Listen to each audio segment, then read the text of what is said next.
نحمده ونصلي على رسوله الكريم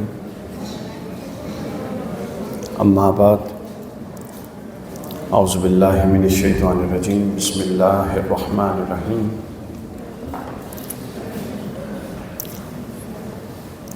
قال اللہ تعالی فی الکلام المجید هو الذی ارسل رسولہ بالہدی ودین الحق لیظہرہ علی الدین کلہ ولو کرہ المشرکون صدق اللہ العظیم۔ محترم صدر تحریک منہج القرآن راولپنڈی زون کرنل محمد خالد جاوید صاحب،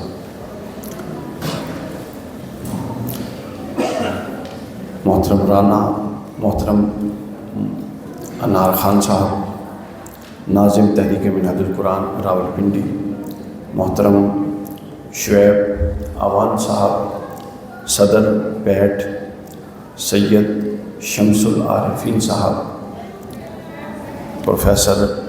محترم پروفیسر عبد المنان صاحب زونل کوآرڈینیٹر نظام المدارس، آج کے اس پروقار تقریب کی جو میزبان ہیں محترم المقام پروفیسر شمشاد صاحب صدر پی پی 12، محترم سہیل اختر بیگ صاحب ناظم پی پی 12،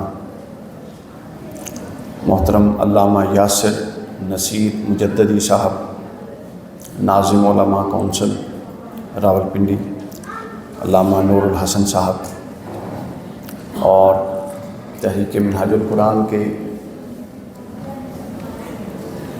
جملہ فورمز کے عہدیداران، وابستگان، معزز حضرات، خواتین، اللہ رب العزت کا شکر ہے جس کی توفیق سے ہم سیرت النبی صلی اللہ علیہ وآلہ وسلم کے عنوان سے آج کی اس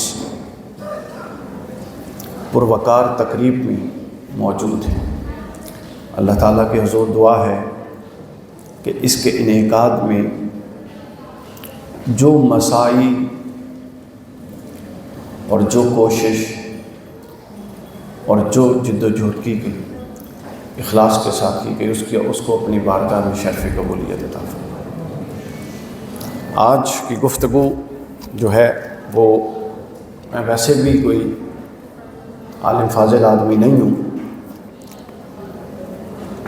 ایک طالب علم ہوں، اور طالب علمانہ منہج پر آج کی ہم گفتگو کریں گے۔ اس کے لیے مجھے آپ لوگوں سے، خواتین، اپنی بہنوں سے، بیٹیوں سے گزارش یہ ہے کہ آپ لوگوں نے پوری توجہ کے ساتھ اور ہمدن گوش ہو کر پوری بات کو سننا ہے۔ آج ہم بنیادی طور پہ سیرت النبی صلی اللہ علیہ وآلہ وسلم کا ایک دورہ کرنے جا رہے ہیں۔ ہمارے عام طور پہ جو ربیع الاول کی محافل ہیں ان میں گفتگو یا پروگرام کی نوعیت اور ذوق تھوڑا مختلف ہوتا ہے، لیکن آج اس کی جو نوعیت ہے وہ تھوڑی مختلف ہوگی۔ اس کا تقاضا بھی تھا اور میں بھی اس کی ضرورت سمجھ رہا تھا۔ دو حصوں میں ہماری گفتگو بنیادی طور پہ 3 حصوں میں ہوگی۔ پہلا حصہ گفتگو کا 2-3 تمہیدات ہیں، تمہیدی نکات ہیں جو میں نے عرض کر لی۔ دوسرا نقطہ یا دوسرا حصہ حضور نبی اکرم صلی اللہ علیہ وآلہ وسلم کی مکی زندگی پر مشتمل ہوگا، اور تیسرا نقطہ حضور نبی اکرم صلی اللہ علیہ وسلم کی مدنی زندگی پر مشتمل ہوگا۔ گفتگو کا آغاز کرتا ہوں، چونکہ ابھی یوم ختم نبوت بھی گزرا ہے، تو اس عنوان سے ہم اپنی گفتگو کا جو 2 تمہیدی چیزیں ہم نے لینی ہیں 2-3، اس سے اس کا آغاز کر دیں۔ ایک بات ذہن نشین رکھیے کہ حضور نبی اکرم صلی اللہ علیہ وآلہ وسلم محض نبی نہیں ہیں بلکہ خاتم النبیین ہیں۔ اور محض رسول نہیں ہیں بلکہ خاتم المرسلین ہیں۔ اچھا، اب یہ جو جملہ میں نے کہا ہے اس کو اب میں ایک اور انداز سے ادا کر رہا ہوں، اور تقریباً سارے یہ اہل علم بیٹھے ہیں، علماء بیٹھے ہیں، مجھ سے تو سب لوگ ہی زیادہ جاننے والے ہیں، تو آپ لوگ سمجھ جائیں گے کہ شان نبوت کا ایک معنی جو ختم نبوت کے حوالے سے ہے وہ ہم یہ کہتے ہیں کہ ختم ہو گئی، نہ کوئی نبی ہے اور نہ کوئی رسول ہے۔ تو جس طرح حضور خاتم النبیین اور خاتم المرسلین ہیں، آپ پر نبوت بھی ختم ہو گئی اور رسالت بھی ختم۔ اسی بات کو میں ایک اور انداز سے کہہ رہا ہوں کہ آپ محض خاتم النبیین نہیں ہیں، آپ پر نبوت صرف ختم نہیں ہوئی، ختم بھی ہوئی اور آپ پر نبوت کامل بھی ہوئی۔ آپ پر صرف نبوت مکمل نہیں ہوئی، آپ پر نبوت اکمل ہوئی، یعنی آپ کو نبوت، ختم نبوت کے ساتھ شان اکمالیت اور شان اتمامیت میسر آئی۔ ختم نبوت جب ہم کہتے ہیں تو اس کے دو تقاضے سامنے آتے ہیں۔ پہلا تقاضا یہ ہے کہ جب حضور کی بعثت ہوئی تو پیچھے انبیاء کا قدیم سلسلہ، پھر فلسفہ میں اہل یونان کی ترقی اور ارتقاء، یہ سب چیزیں من حیث الکل انسانی معاشروں کو اتنا بلند کر چکی تھیں اور ان کی شعوری اور عقلی سطح اتنی بلند ہو چکی تھی کہ اب وہ ڈیزرو کرتے تھے کہ ان میں خاتم النبیین آ جائیں۔ اور ایک بات ذہن میں رکھیے کہ جو انسان کی شعوری سطح بلند ہوتی ہے، جلد یا بدیر وہ اجتماعیت کی طرف اس کی توجہ ملتفت ہو جاتی ہے، وہ سمجھنے لگتا ہے کہ اب انفرادی طور پہ چلنے والا نظام کامیاب نہیں، اب اجتماعی نوعیت کی کوئی کوشش، سٹرگل یا نظام چاہیے۔ یہ شعور کی ڈیولپمنٹ کا لازمی حصہ ہے۔ تو گویا ختم نبوت کے جو دو تقاضے ہمارے سامنے آتے ہیں، ان میں یہ پہلا تقاضا تھا کہ ایک تو انسانیت بہت ترقی کر چکی تھی شعوری طور پہ، اور دوسرا اب انسانیت اجتماعی نظام کی کھوج میں تھی کہ اب اجتماعی نظم ملے، انسانی معاشروں کو اجتماعی نظم ملے۔ حضور نبی اکرم صلی اللہ علیہ وسلم نے صرف قرآن کا ابلاغ نہیں کیا۔ اب یہاں پر ایک فرق آ جائے گا، حضور نے صرف قرآن کا ابلاغ نہیں کیا، بلکہ یہ جو میں نے آیت پڑھی نا، یظہرہ علی الدین کلہ، اپنی تعلیمات کی بنیاد پر ایک پورا معاشرہ قائم کر کے رکھ دیا اور کھڑا کر کے دکھا دیا۔ مثلا ہزاروں انبیاء آئے، حضرت سیدنا نوح علیہ السلام آئے، کیا انہوں نے اتمام حجت نہیں کیا؟ اتمام حجت جب ہوتا ہے تو اس کی بنیاد پر اخروی نجات کا انحصار ہوتا ہے۔ جو پھر اس نبی کی تائید کرتا ہے وہ آخرت میں نجات پا جاتا ہے، جو اس کا منکر رہتا ہے وہ اللہ کا بھی منکر اور آخرت میں بھی عذاب۔ تو ہر نبی، حضرت نوح علیہ السلام آئے، یہ نقطہ ذرا غور سے سمجھیے، حضرت ابراہیم آئے، اتمام حجت کیا، حضرت عیسیٰ آئے، اتمام حجت ہوا، حضرت موسیٰ آئے، سلیمان علیہ السلام، داؤد علیہ، سب نبی آئے، اتمام حجت ہوا۔ لیکن کیا آپ کے علم میں ہے، کہیں پڑھا یا سنا کہ کسی نبی نے اپنی فکر پر مبنی ایک معاشرہ کھڑا کر کے قائم کر کے دکھا دیا ہو اپنی وفات سے پہلے؟ یہ نہیں ہو سکتا تھا۔ یہ ختم نبوت کا خاصہ تھا، چونکہ اس سے پہلے جب معاشروں میں خرابیاں آنی ہوتی تھیں تو اگلا نبی آ جاتا تھا منشا الہی سے اور وہ خرابیوں کو درست کر دیتے تھے اپنی تعلیمات سے۔ اب تو نبی نے تو آنا نہیں تھا، تو لہٰذا انسانی شعور اور ختم نبوت کا عقیدہ یہ اس بات کا تقاضا کرتے تھے کہ اب پچھلے انبیاء کی طرح محض اتمام حجت پر بات نہ رکے، بلکہ اس اتمام حجت سے ایک قدم آگے بڑھے اور وہ عقائد، وہ تصورات، وہ معاشرت، وہ معیشت، وہ معاملات جس کا ابلاغ کیا گیا، اس پر مبنی عملی طور پہ ایک معاشرہ بھی قائم کر کے دکھایا جائے۔ حضور نے وہ قائم کر کے دکھایا اور خلافت راشدہ میں وہ اپنے عروج پر پہنچا۔ تو لہٰذا یہ ختم نبوت کا تقاضا تھا کہ حضور علیہ الصلوۃ والسلام محض نبی نہیں تھے بلکہ آپ خاتم النبیین تھے اور اپنی فکر پر مبنی ایک معاشرہ اور ایک ڈھانچہ قائم کر گئے۔ حضور کی ذات مبارکہ کے ان دونوں پہلوؤں کو مغرب نے بہت لیا ہے. دی 100 آپ نے سنی ہے مائیکل ہارٹ کی کتاب. یہ جو مغربی اور مستشرقین اور یورپ کے لوگ ہوتے ہیں نا باہر کی دنیا کے، انہوں نے اکثر نے حضور کی ذات پاک کو 2 حصوں میں بانٹا ہے. ایک حصے وہ کہتے ہیں نبوی زندگی، مذہبی زندگی، اور ایک حصے کے وہ کہتے ہیں سیاسی زندگی، پولیٹیکل لائف، مدبرانہ زندگی، انٹلیکچوئل لائف جو مدینہ میں گزاری.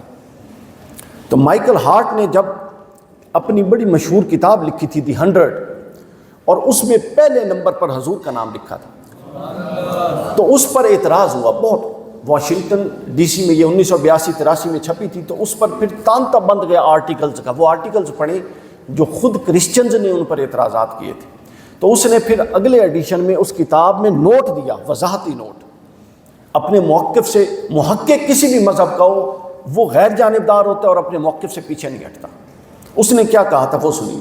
وہ کہتا ہے my choice of Muhammad to lead the list of the world's most influential persons may surprise some readers and may be questioned by the others. بہت کو تو یہ بات پریشان کرے گی اور کئی اس پر سوال اٹھائیں گے.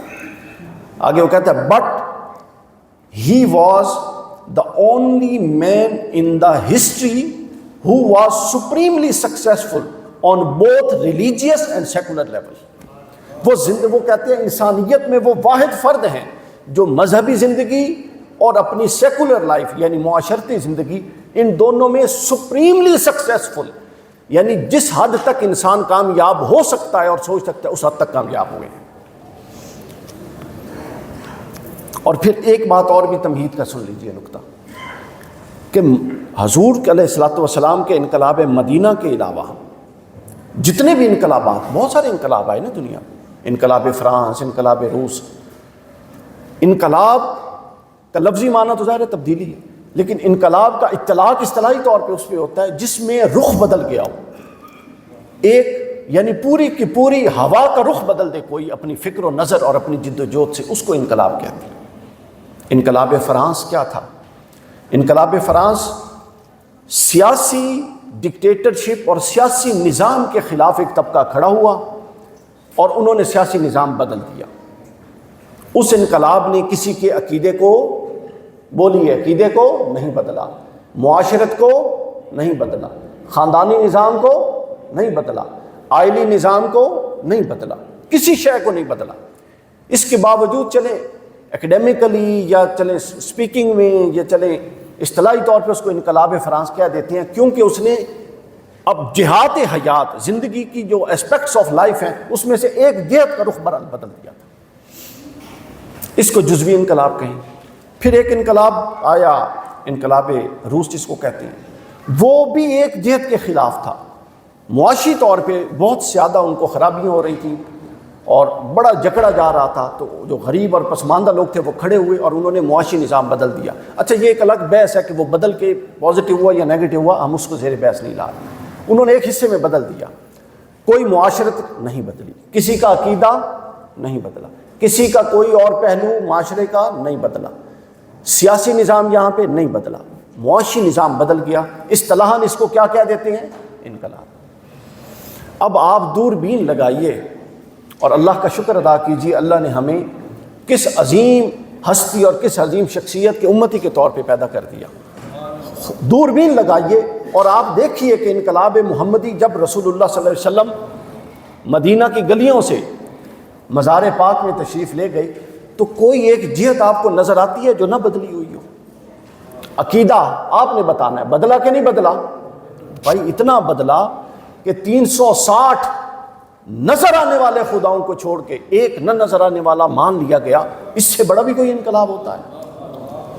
معاشرت بدلی کہ نہ بدلی. بیٹیوں کو دفن کرنے والے بیٹی کے آنے پر کھڑا ہو کے استقبال کرنے لگے. اس سے بڑا بھی انقلاب ہوتا ہے؟ سیاست بدلی کہ نہ بدلی، کہ سیاست بدلی کہ نہ بدلی، کہ ایک سفر پہ جا رہے ہیں تو حضرت عمر ہیں اور ساتھ حضرت عمر کا غلام ہے، تو ایک گھوڑا ہے، ایک دورانیے تک سیدنا عمر سوار ہوتے ہیں اور اگلے دورانیے تک غلام سوار ہوتا ہے. اور دیکھنے والا کہتا ہے اور غلام کہتا ہے کہ آپ امیر المومنین ہیں، آپ بیٹھیں۔ انہوں نے فرمایا میں امیر المومنین ہوں تو اس میں کیا ہوا، تو بھی ایک انسان ہے اور میں بھی ایک انسان ہوں، تو جتنا تیرا حق ہے اس کے چلنے پر اتنا ہی میرا حق ہے۔ بلکہ میرا دل چاہ رہا ہے آپ کو ایک اور بات سنا دوں۔ حضرت عمر فاروق رضی اللہ تعالیٰ عنہ کا دور تھا اور حضرت مولا علی کرم اللہ وجہ الکریم پاس بیٹھے تھے۔ ایک شخص آیا حضرت سیدنا مولا علی کے خلاف مقدمہ لے کے حضرت عمر کے پاس۔ میری بہنوں کو آواز اور سمجھ آ رہی ہے؟ سب نزاکت سمجھ آئے موقع کی۔ سیدنا عمر کے پاس مقدمہ آیا حضرت علی کے خلاف اور حضرت علی بیٹھے ہوئے ہیں۔ حضرت عمر نے حضرت علی کو کہا کہ یا ابا الحسن آپ ادھر تشریف لے آئیں۔ وہ دوسرا شخص کھڑا تھا تو اب دو فریق ہو گئے نا، امیر المومنین بطور امیر سماعت کر رہے، آرگومنٹ سنا۔ پہلے یہ بات دیکھ لیجئے کہ وہ ایسا نظام تھا کہ کتنا بڑا انسان مولا کائنات جو حضرت عمر فاروق کا بھی مولا ہے، تو عدل یہ کہتا تھا کہ عمر فاروق نے کہا تو علی نے فیل ہی نہیں کیا، کھڑا ہو گیا آ کر۔ اچھا اب آگے سنیے، آرگومنٹ ہوا، ڈسکس ہوا، حضرت علی حق پر تھے، حضرت علی کے حق میں فیصلہ ہوا، حضرت علی آ کر بیٹھ گئے۔ جب مولا علی آ کر بیٹھے تو مولا علی کے چہرے پر ناگواری کے اثرات تھے، ناراضگی کے اثرات تھے۔ یہ سب لوگ جو صحاب اصحاب وغیرہ ان کے یہ آپس میں بڑے مزاج شناس تھے، تو حضرت علی کے چہرے پر جو ناگواری تھی وہ حضرت عمر نے دیکھ لی، باقیوں نے بھی دیکھ لی۔ تھوڑی دیر گزرا تو وہ ناگواری قائم رہی۔ حضرت مولا علی نے حضرت عمر نے پوچھا کہ اے علی آپ کو کوئی بات ناپسند ہوئی ہے، آپ ناراض ہو گئے ہیں، آپ کے چہرے پر ناراضگی کے اثرات ہیں؟ تو حضرت مولا علی نے فرمایا اب ذہن میں رکھیے ہم کس کو ڈسکس کر رہے ہیں، سیاست اور معاشرت کو۔ حضرت علی نے فرمایا کہ عمر آپ نے مقدمے کی سماعت درست طریقے سے نہیں کی اور انصاف سے نہیں کی۔ انہوں نے کہا جی وہ کیسے؟ حضرت علی نے اب آپ کو بتا رہا ہوں، یہ اس روایت کا حصہ نہیں۔ عرب میں کنیت سے جب بلاتے تھے نا، ابا الحسن، ابا الحسین، ابا عبداللہ، تو یہ تکریم کا معنی ہوتا تھا۔ آپ کسی کو عزت دے رہے ہیں تو اس کو نام سے نہیں بلائیں گے، اس کے باپ کے اس کو کنیت سے بلائیں گے۔ تو حضرت علی فرماتے ہیں کہ انصاف یہ نہیں کیا ہے عمر آپ نے کہ اس کو نام لے کے بلایا اور مجھے ابا حسن کہہ کر بلایا۔ تو اس کا مطلب ہے کہ انصاف کا تقاضا تو یہ تھا کہ اس کا بھی نام لیا تھا تو میرا بھی نام لیا جاتا، اس کا نام لیا اور مجھے ابو الحسن کہہ کر بلایا، اس کا مطلب ہے آپ نے انصاف کا تقاضا پورا نہیں کیا اور مجھے تکریم کیوں دی اس کے مد مقابل۔ یہ معاشرت تھی اسلام کی۔ عملی طور پہ اب اسلام کو حضور شیخ الاسلام جس طرح فرماتے ہیں صرف رسم کے مسلمان رہ گئی رسم ازاں، روح بلالی نہ رہی۔ تو یہ تھی معاشرت اب بدلی کہ نہ بدلی بتائیے؟ معاشرت، سیاست، ہر شے بدل گئی۔ آپ دوربین لگا کے کبھی دیکھیں تو صحیح کہ کچھ رہ گیا جو نہیں بدلا۔ تو گویا دنیا میں اگر انسان ایک انقلاب کوئی ایسا انسانیت کی ہسٹری میں آدم سے لے کر آج تک کوئی ایک ایسا انقلاب آیا ہے جس نے زندگی کی ہر جہت کو متاثر کیا ہے، اس کا رخ بدلا ہے اور اس کا رخ مثبت طرف بدلا ہے، منفی طرف بھی نہیں بدلا، وہ انقلاب محمدی اور ریاست مدینہ کا انقلاب تھا۔ وہ کیسے آیا تھا یہ آج کا ہمارا موضوع ہے۔ ابھی تمہید چل رہی ہے، آخری تمہید کی بات، اس کے بعد ہم اپنے موضوع اور مکی زندگی کا آغاز کریں گے۔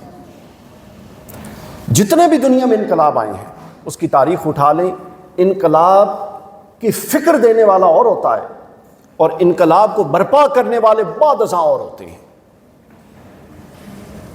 ہسٹری ہے، ہسٹری جتنے مرضی انقلاب اٹھا کے پڑھ لیں، اس کی فکر دینے والے اور ہیں اور اس کو برپا کرنے والے بعد ازاں۔ خاص طور پہ میں ان دو انقلابات کی بات کر رہا ہوں، انقلاب روس اور انقلاب فرانس۔ مثلا انقلاب فرانس جو ہے اس کی فکر والٹیئر نے دی تھی، روسو نے دی تھی، یہ دو لوگ تھے جو اس کی فکر پہ پیچھے کھڑے تھے، اور یہ برپا کس نے کیا؟ اوباش نوجوانوں نے، بدماش قسم کے لڑکے تھے، انہوں نے جا کے دھاوا بول دیا، اکٹھ کر لیا اور جا کے پورے کے پورا ٹیک اوور کر لیا۔ یعنی جو فکر دینے والا تھا روسو اور والٹیئر، وہ مر کے دہائیاں گزر چکی تھی، اس کے بعد جا کے اس کی فکر پر ایک انقلاب آیا اور وہ جزوی تھا، وہ اس کی صورتحال میں نے بتا دی۔ اسی طرح اگر آپ انقلاب فرانس کی بات کریں تو اس کے پیچھے فلسفہ کیا تھا؟ فلسفہ دینے والا جو تھا وہ کارل مارکس تھا۔ کون تھا؟ Karl Marx. کارل مارکس کے مرنے کے کئی سال بعد لینن کے ہاتھ یہ فلسفہ آیا اور اس نے اس کو پروپوگیٹ کر کے اس کی بنیاد پہ انقلاب برپا کر دیا۔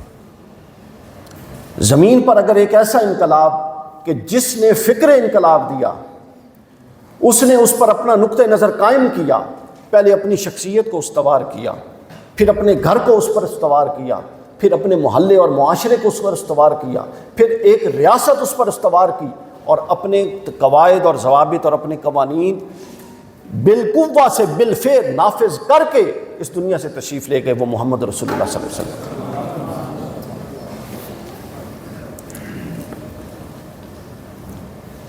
اب ہم یہ جو انقلابات برپا ہوئے، یہ جو انقلاب حضور علیہ الصلوۃ والسلام لائے صحابہ کرام کی زندگی میں، اس کے پیچھے کیا تھا؟ ہم سیرت نبوی اور ذات نبوت کو ایک ماورائی چیز بنا دیا ہے ہم نے، کہ جس طرح وہ اشارہ کر کے وہ ہم نے معجزات سن رکھے ہیں نا، چونکہ سیرت تو ہم نے پڑھی اور سنی نہیں ہے، نہ مزاج ہے، نہ قرآن کو پڑھا اور سنا ہے زیادہ گہرائی کے اندر، نہ مزاج ہے۔ مزاج طبقات بندی جب سے مسلک بندی ہوئی، مزاج مختلف ہو گئے۔ اب ہمارے ہاں جو طبقہ ہے زیادہ تر حضور کے جو فضائل اور مناقب والا حصہ ہے وہ بے شک ضروری ہے، چونکہ اس سے قلبی تعلق مضبوط ہوتا ہے، وہ ہم نے صرف سن رکھا ہے۔ یہ جتنی جد و جہد تھی دوستو، یہ انسانی سطح پر ہوئی تھی، ایک گوشت پوست کے انسان نے، جس کے اپنے تاثرات تھے، جس کی اپنی سائیکولوجیکل فیلنگز تھی، جس کا اپنا گھر بار تھا، جس کو پتھر لگتا تھا تو خون بھی بہتا تھا، جو چلتا تھا تو لوگوں کے تانے اس کے دل کو اثر انداز کرتے تھے اور اتنا مغموم کرتے تھے کہ اللہ وحی نازل کرتا، اے محبوب یہ ایمان نہیں لا رہے، آپ کیوں دل پر بوجھ لے رہے ہیں؟ وہ انسانی سطح پر جد و جہد تھی۔ ہم اس حصے کو چھوڑ چکے ہیں کیونکہ یہ اوکھا کام ہے، جد و جہد تو ہم نے کرنی نہیں، تو اوکھا کام ہے اور سستی جنت ہے، لہٰذا ایک پورا مذہبی پیراڈائم ایسا بنا دیا گیا کہ سب سستی جنت کے پیداوار، سب سستی جنت کے خریدار، اور اب تو حال یہ ہے کہ لوگ جنت کے ٹکٹ جیب میں لے کے پھرتے ہیں۔ اگر آپ کو اللہ کے قرآن کی معرفت نہیں اور قرآن پڑھے ہوئے نہیں اچھے طریقے سے اور اس کو اپنی زندگی میں عمل میں نہیں اپنایا، اگر آپ سیرت النبی کو پوری سیرت نبی کا احاطہ آپ کے سامنے نہیں ہے کہ آپ کے نبی نے کیا کیا تھا دنیا میں، تو آپ سمجھے بیٹھے ہیں کہ چار اپنی مرضی کے تصورات، تصور شفاعت، چار تصورات، اور وہ بھی اپنی مرضی کی پرسیپشن کر کے آپ سمجھے بیٹھے ہیں کہ ہمیں تو روکنے ہی کوئی نہیں، جنت دروازے 8 8:30 واسطے، تو این خیال است و محال است جنوں۔